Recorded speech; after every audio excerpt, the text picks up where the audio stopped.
Alors, je vais vous parler aujourd'hui de la relation qui existe entre la vente et la morphopsychologie et la vente. Je précise que je ne suis pas vendeur, professionnel en tout cas, même si j'ai fait de la vente dans ma carrière au tout début, quand j'étais consultant en recrutement, où je vendais du recrutement avant de recruter. Voilà. Ça m'a permis de découvrir en fait comment dire, la complexité, la difficulté et la noblesse de ce métier, qui est d'ailleurs à mon avis injustement décrié. Pour moi, les vendeurs sont les chevaliers en fait de l'entreprise, et c'est un métier qui est très difficile, très complexe, très comment dire, très ingrat aussi quelque part, même s'il a d'énormes satisfactions, notamment celle de contribuer à l'essor de l'entreprise, mais aussi surtout la rémunération qui est souvent proportionnelle pas toujours, mais souvent proportionnelle aux résultats. Bref.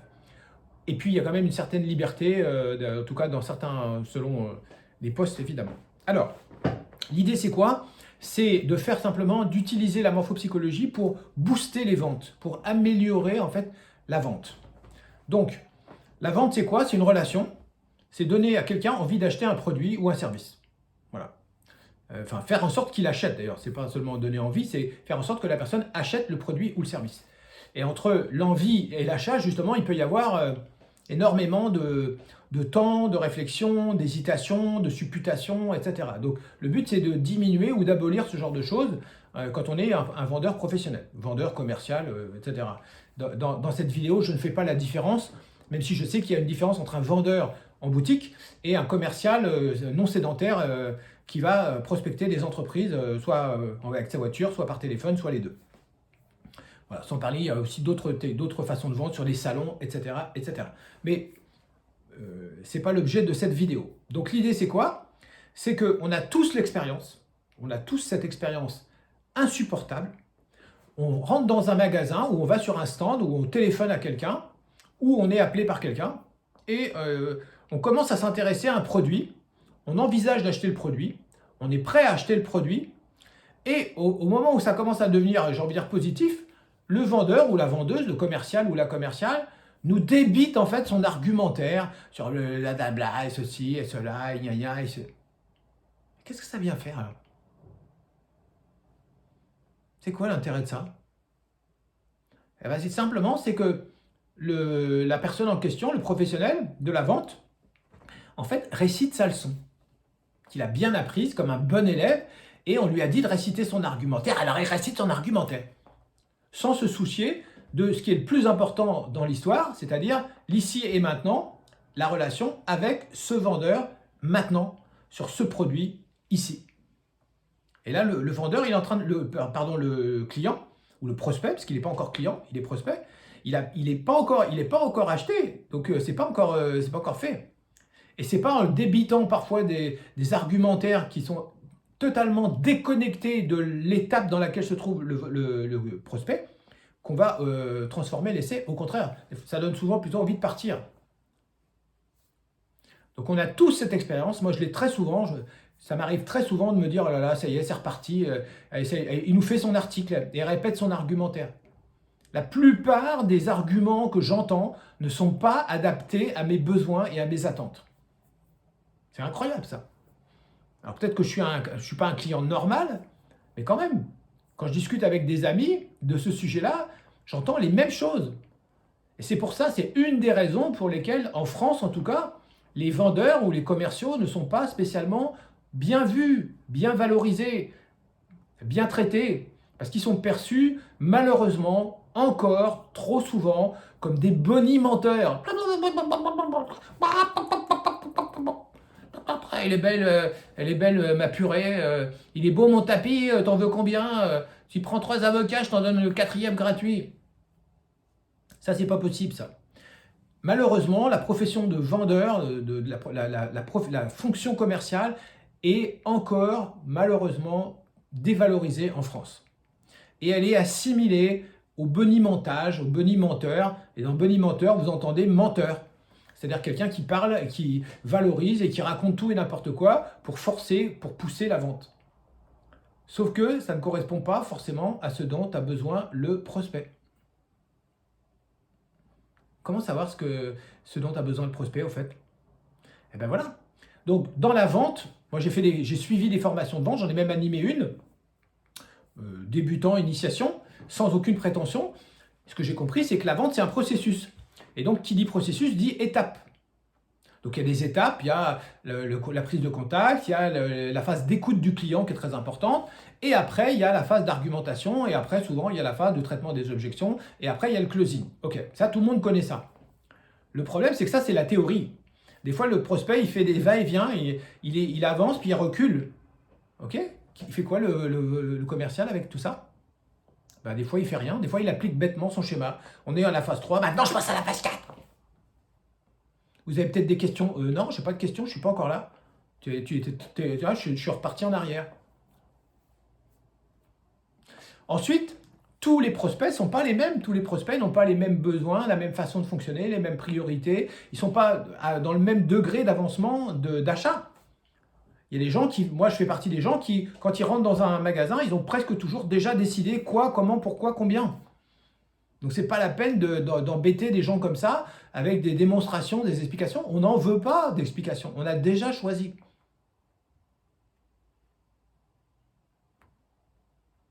Alors, ce qui est intéressant, c'est que dans les formations à la vente, il y a un truc qui est génial. En tout cas, moi, je trouve ça génial parce que ça me concerne. Ça s'appelle les motivations d'achat. Les motivations d'achat. Ça, c'est un truc fabuleux parce que c'est des grilles en fait de lecture qui permettent de comprendre que en fait, chaque prospect, chaque client a plus une ou plusieurs motivations d'achat.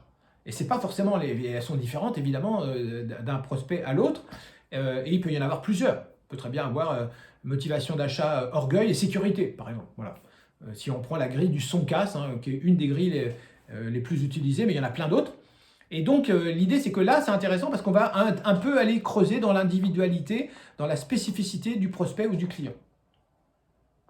Mais les motivations d'achat, j'ai envie de dire, c'est encore un peu à la fois trop général. D'abord, il y a plusieurs grilles et elles ne sont pas toutes cohérentes. Donc, pourquoi il y a des motivations qui existent dans une grille et pas dans l'autre? Comme les besoins, en fait. Voilà. Et puis, ça ne correspond pas toujours au fonctionnement, ça n'explique pas le fonctionnement psychologique du prospect. Alors après, il y a les besoins. J'ai parlé des besoins. Donc presque tous les vendeurs commerciaux que je connais et presque toutes les formations à la vente que je connais parlent de la pyramide des besoins de Maslow. La pyramide de Maslow. Ça, c'est un truc sacré, il ne faut pas toucher à ça. Le problème, c'est que cette pyramide est un modèle. C'est le premier modèle des besoins. Maslow est probablement le premier qui a vraiment travaillé en profondeur sur les besoins. Le problème, c'est que ce modèle, il a été totalement démoli. Démoli. C'est-à-dire qu'il est faux, ou du moins partiellement faux, incomplet et obsolète. Et ouais, c'est comme ça. Mauvaise nouvelle. Il n'y a pas de hiérarchie des besoins. C'est une aberration. Tout le monde répète ça. Dans toutes les écoles de commerce, dans tous les BTS, Action Co, on répète ça. Ça ne fonctionne pas comme ça. Ça n'est pas vrai. Ça ne marche pas. Ça ne marche pas. Il n'y a pas de hiérarchie des besoins. Absolument faux. 2. Dans la pyramide de Maslow, il n'y a que 5 ou 6 besoins. Moi, j'en ai répertorié 12. Donc, il en manque la moitié. Et 3, même si Maslow s'est trompé sur l'histoire de hiérarchie, il ne s'est pas complètement trompé. C'est-à-dire que quand un besoin disparaît, il y en a un autre qui apparaît. Mais lequel? Et pourquoi? La pyramide ne répond pas à ça. Voilà. Donc, la morphopsychologie, ça permet de répondre à toutes ces questions-là, à toutes ces interrogations-là, et de combler la plupart, disons, de ces interrogations, et de répondre à toutes ces questions. La plupart de ces questions. Premièrement, quand vous avez un visage en face de vous, vous avez le visage, en fait, le visage vous donne le code de sa personnalité et de ses besoins dominants. Intéressant, non? En direct. En direct. En live, il n'y a même pas besoin de poser des questions. Vous regardez la personne, si vous avez la bonne grille, si vous avez appris la grille, vous pouvez immédiatement décoder les besoins de quelqu'un. Si vous aviez appris la morphopsychologie, vous pourriez décoder immédiatement mes besoins dominants. Mes besoins dominants. Pas les motivations d'achat à la petite semaine au moment qui peuvent changer, varier d'une seconde à l'autre, en fonction de tout un tas de paramètres. Les besoins dominants, ça change presque jamais. Presque jamais. Pourquoi? Parce que c'est des besoins qui n'ont pas été satisfaits dans l'enfance et qui sont des besoins récurrents en fait, qu'il faudra satisfaire, que la personne va tenter de satisfaire toute sa vie d'adulte. Donc ça, c'est intéressant parce que ça ne change pas, ça ne bouge pas, on peut s'appuyer là-dessus. Et si on ne s'appuie pas là-dessus, ça veut dire que la personne ne se sentira pas comprise, pas écoutée, pas respectée. Devinez si elle va acheter ou pas. La réponse est non. Donc, par exemple, j'aime bien parler du profil, parce que je trouve que le profil, c'est un truc sympa, qu'on n'a pas l'habitude de regarder et qui est très instructif. En gros, quand on regarde les profils en morphopsychologie, on a deux types de profils. Les profils inclinés, les profils verticaux. Plus ou moins. Voilà, pas incliné. Voilà. Les profils inclinés, on appelle ça rétracté latéral. Ça veut dire que la forme générale du visage, elle va vers l'avant, en s'avançant de façon aérodynamique, un peu angulaire, un peu voilà, comme ça. Ce type de profil correspond à deux types de besoins, le besoin de bouger et le besoin de liberté. Et une caractéristique très intéressante, la rapidité. Donc, si vous avez en face de vous des prospects angulaires, profil angulaire, ça veut dire qu'il faut absolument respecter ces deux besoins, leur besoin de bouger. Par exemple, s'ils se déplacent dans tous les sens dans le magasin, il faut les laisser faire. Il faut même les inciter à le faire. Ils adorent ça. Bouger, se déplacer, marcher, courir. C'est un besoin, conscient ou pas, il est là. Et le besoin de liberté. Donc ça, c'est très important. Parce que dans la vente, quand même, la vente, c'est quand même souvent un peu à la limite de la manipulation, voire du forçage. Beaucoup de vendeurs, de commerciaux essayent de forcer la vente. Alors, et des fois, ça marche. Et peut-être il y a des gens avec lesquels ça peut marcher. On verra lesquels. Mais pas avec n'importe qui. En particulier, pas avec les profils inclinés. Ces gens-là ne supportent pas qu'on les force, qu'on leur impose, qu'on les manipule, qu'on leur mente, etc. Vous faites la moindre chose qui va dans ce sens-là et c'est fini. Ils dégagent, vous êtes radiés, vous êtes éliminés à vie. Plus jamais ils viendront acheter dans votre magasin ou en tout cas avec ce client-là. Moi, j'ai cette expérience-là, j'ai ce profil-là. J'ai eu une très mauvaise expérience dans un vendeur d'électroménager. Ça s'est très mal passé, je ne remettrai jamais les pieds dans le magasin. Et je vais éviter cette enseigne. Voilà, parce que c'est insupportable. C'est juste insupportable. Et ça, c'est pas enseigné dans les écoles de commerce, c'est pas enseigné dans les stages de vente, malheureusement. Pas vraiment. Je crois pas, même des fois, peut-être même pas du tout. Si au contraire, vous avez un profil vertical. Profil vertical. Avec le nez, ok, le nez, il dépasse toujours un petit peu. Mais globalement, la forme générale est plutôt la forme d'un mur.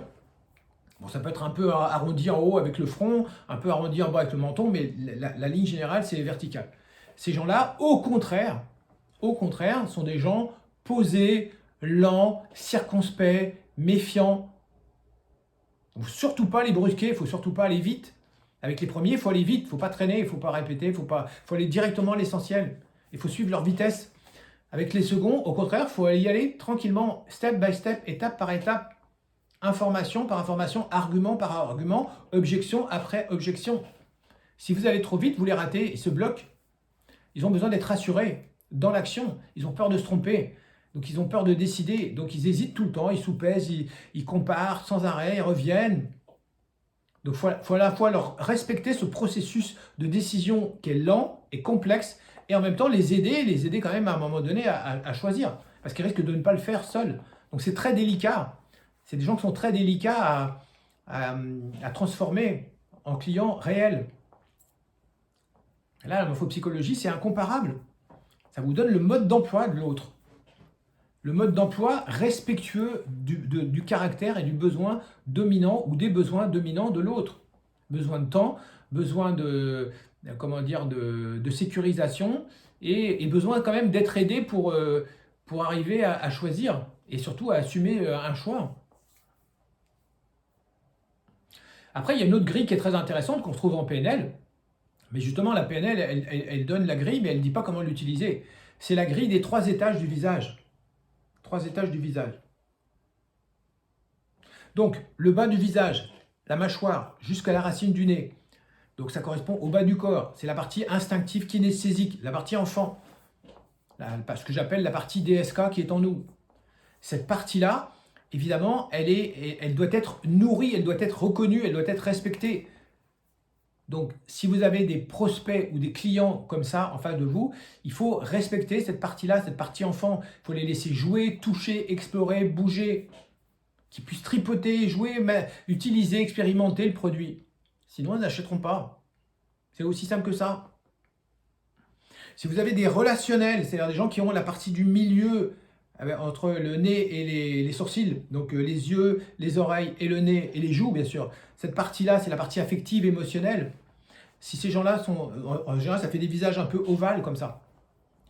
Si vous avez des clients comme ça, le plus important pour eux, c'est la qualité de la relation avec vous. La qualité de la relation. On dit en rigolant que ces gens-là achètent le vendeur avant le produit. Est-ce que vous vous êtes vendu? Autrement dit, est-ce que vous avez créé une relation suffisamment positive avant de parler du produit ou pas? Moi, je connais plein de gens, puis j'ai plein d'amis dans cette catégorie-là. Elles me racontent, souvent c'est des femmes, que voilà, elles n'ont pas acheté un produit, elles avaient décidé d'acheter, sont tombées sur un vendeur, une vendeur de nul. Et encore, je suis gentil, et ben ressortent, préfèrent pas acheter que d'acheter un produit qu'elles ont décidé d'acheter. Elles reviendront plus tard, elles iront dans un autre magasin, dans une autre ville, un autre pays, ou par correspondance. C'est dramatique, mais c'est comme ça. Donc ces gens-là, il faut bichonner la qualité de la relation. Il faut s'intéresser à eux en tant que personne. Il ne faut pas aller trop vite, il ne faut pas parler que du produit. Il faut créer une relation. Il faut les écouter, il faut les bichonner. Voilà, ça prend du temps, ça demande beaucoup de compétences. Tout le monde ne sait pas faire ça. Et enfin, vous avez une troisième catégorie de personnes qu'on appelle les cérébraux, c'est-à-dire ceux qui ont un front dominant, comme moi par exemple. En PNL, on appelle ça des visuels parce que c'est directement corrélé, les yeux étant le récepteur sensoriel du cérébral, comme les oreilles auditives étant le récepteur sensoriel de l'étage du milieu. Donc les cérébraux sont des visuels. Donc si vous avez un prospect visuel, cérébral, il faut lui donner deux choses. D'une part, des images parce que c'est un visuel. Deuxièmement, des explications parce que c'est un cérébral. Un cérébral visuel qui ne voit pas et qui ne comprend pas, n'achète pas. Et moi, je suis comme ça, je peux vous dire, c'est comme ça que ça fonctionne. Et ça va même encore plus loin que ça. Ça déborde la vente. Je ne comprends pas, je n'accepte pas, je n'obéis pas à ce que je ne vois pas et à ce que je ne comprends pas. Je n'obtempère pas, je n'imprime pas. Je ne suis pas séduit non plus parce que je ne vois pas. On ne peut pas me séduire par la voix, par exemple. C'est impossible. Il faut que je vois. Pour qu'une chose existe, pour un visuel, ce qui existe, c'est ce qu'on peut voir. Donc il faut donner des images, des photos, des schémas, des tableaux, ou raconter des histoires que les gens puissent se représenter les choses.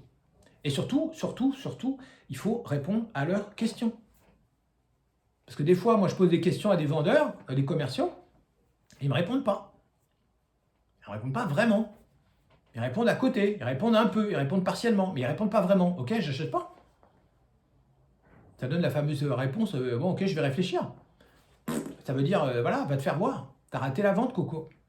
Tu n'as pas respecté mon besoin, tu n'auras pas mon pognon. Point à la ligne. C'est ça. Donc la morphopsychologie, ça sert à individualiser, ça sert à décoder, à lire les caractéristiques, la manière d'être et les besoins, ce qu'il y a derrière les motivations d'achat finalement, les vrais besoins de chaque prospect. Et donc ça permet d'adapter sa relation en fait, et peut-être même son argumentaire. Et je n'ai pas le temps de faire un cours complet sur ce point-là, parce que c'est trop long. Ça prendrait 1 heure, 1h30, 2 heures, je ne sais pas, peut-être une journée même. On pourrait faire une journée là-dessus. Mais en tout cas, ce qui est certain, c'est que la morphopsychologie, c'est la carte. Ça vous donne la carte. Ça vous donne le mode d'emploi. Comment faciliter la relation avec la personne. À supposer qu'elle ait envie d'acheter, parce que si elle n'a pas envie d'acheter, ce n'est pas la morphopsychologie qui va lui donner envie d'acheter. Donc on est bien d'accord. La morphopsychologie, je l'ai dit au départ, ne remplace pas la vente. Ça ne remplace pas le management, ça ne remplace pas les métiers. Ça vient en complément, ça vient comme une expertise, ça vient comme un outil de décodage et d'adaptation en temps réel. Et ça, c'est quand même très important pour ne pas dire indispensable. Donc maintenant, au boulot.